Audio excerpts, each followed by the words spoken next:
خطبہ جمعہ میں اس بات کو بیان کیا جا چکا ہے کہ امام جعفر صادق علیہ الصلوۃ والسلام معین فرماتے تھے کہ ایک ایک گھر کے افراد کا فطرہ ادا کیا جائے، آپ کے گھر کے رہنے والے غلاموں کا، کنیزوں کا، کہ کہیں کوئی رہ نہ جائے۔ پوچھا مولا اتنا حساس؟ فرمایا ہاں مجھے خوف ہے۔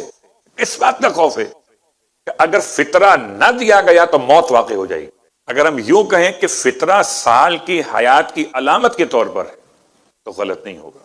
تو زکوٰۃ فطرہ کا پہلا مسئلہ نمبر ہے 1952 1952، عید الفطر کی رات غروب آفتاب کے وقت جو شخص بالغ اور عاقل ہو اور نہ تو بے ہوش ہو، بے ہوش، اور نہ فقیر ہو اور نہ کسی دوسرے کا غلام ہو۔ آج کل لفظ غلام کا استعمال تو نہیں ہے، لیکن بہرحال جب کبھی غلام کا تصور قائم ہوگا تو یہ بات شامل ہے۔ عاقل، بالغ، ہوش میں ہو اور فقیر نہ ہو، غلام نہ ہو۔ کہتے ہیں ان 5 صفات کے ساتھ ضروری ہے کہ پھر وہ اپنے لیے اور ان لوگوں کے لیے جو اس کے یہاں کھانا کھاتے ہوں، فی کس 1 صاع، 1 صاع کا مطلب 3 کلو گرام، جس کے بارے میں کہا جاتا ہے کہ تقریباً 3 کلو گرام ان غذاؤں میں سے جو اس کے شہر میں یا علاقے میں استعمال ہوتی ہیں، مثلا گیہوں یا جو یا کھجور یا کشمش یا چاول یا جوار مستحق شخص کو دے۔ یہ سب آپ نے سنے، یہ سب آپ کے کام کے نہیں ہیں۔ آپ کے کام کا چاول ہے یا گندم، آٹا، لیکن ہو سکتا ہے افریقہ کے بعض علاقوں کے لیے، ہو سکتا ہے امریکہ کی بعض ریاستوں کے لیے ان میں سے کوئی ایک غذا استعمال کی جاتی ہو۔ لوگ یہاں پر ایک جملہ استعمال کرتے ہیں، مولانا بچہ جو ہے وہ دودھ پیتا ہے تو اس کا فطرے میں کیا دودھ نکالیں گے؟ جواب جی نہیں۔ ابا تو ڈبل روٹی کھاتے ہیں سال بھر، تو کیا نکالیے گا؟ ڈبل روٹی؟ جواب جی نہیں۔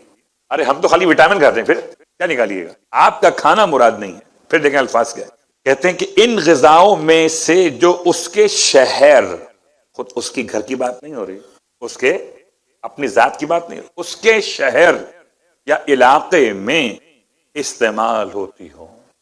آپ جہاں کے رہنے والے ہیں، آپ جہاں کے رہنے والے ہیں، آپ کے علاقے میں کیا کھایا جاتا ہے اس کی بات کی، نہ کہ آپ کے گھر میں۔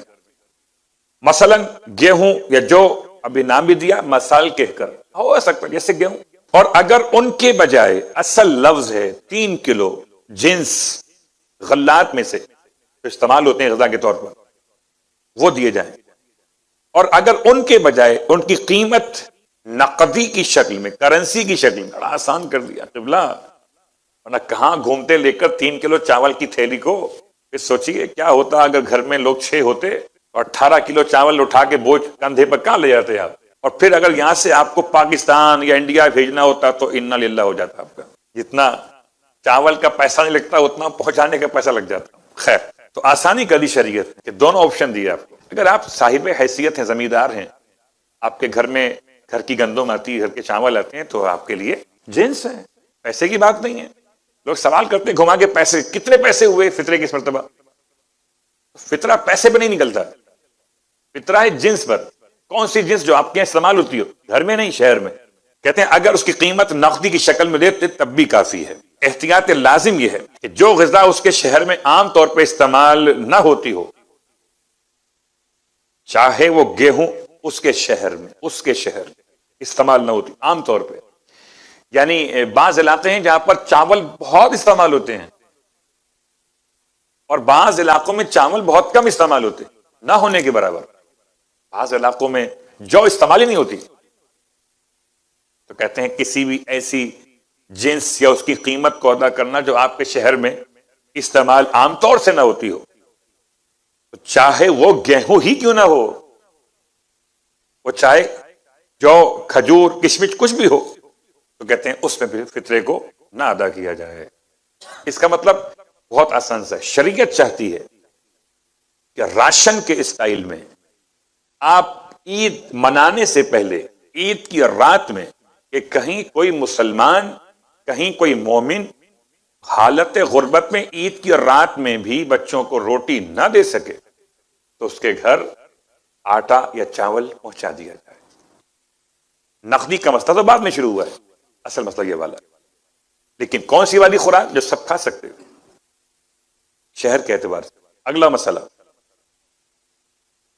جس شخص کے پاس اپنے اور اپنے اہل و عیال کے لیے سال بھر کے اخراجات نہ ہوں. نمبر 1، سال بھر کے اخراجات. مہینے کے تو ہیں، سال کے نہیں ہیں. ہفتے کے تو ہیں، مہینے کے نہیں ہیں. دن کے تو ہیں، ہفتے کے نہیں ہیں. مثال، اب آپ کے پاس درہم کی مثال لے لیں تو آپ سمجھ سکتے ہیں کہ سال کے اخراجات کا مطلب کیا. لیکن ابھی رکیے، پہلا مسئلہ آیا ابھی.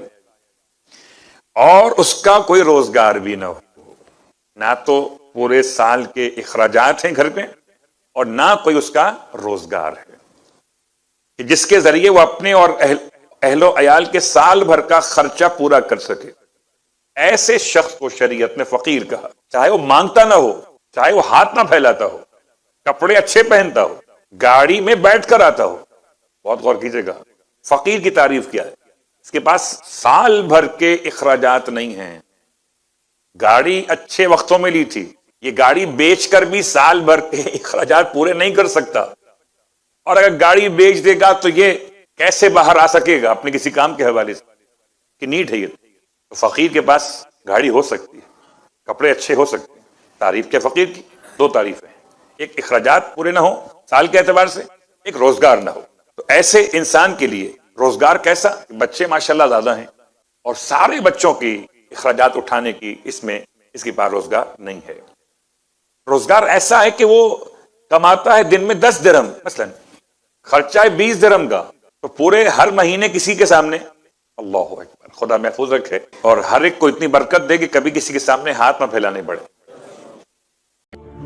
برائے مہربانی ہمارے اس چینل کو لائک کیجیے، شیئر کیجیے، کمنٹ کیجیے اور سبسکرائب کیجیے اور بیل آئیکن کو پریس کیجیے تاکہ آگے بھی ہماری ویڈیوز آپ کو برابر ملتی رہیں.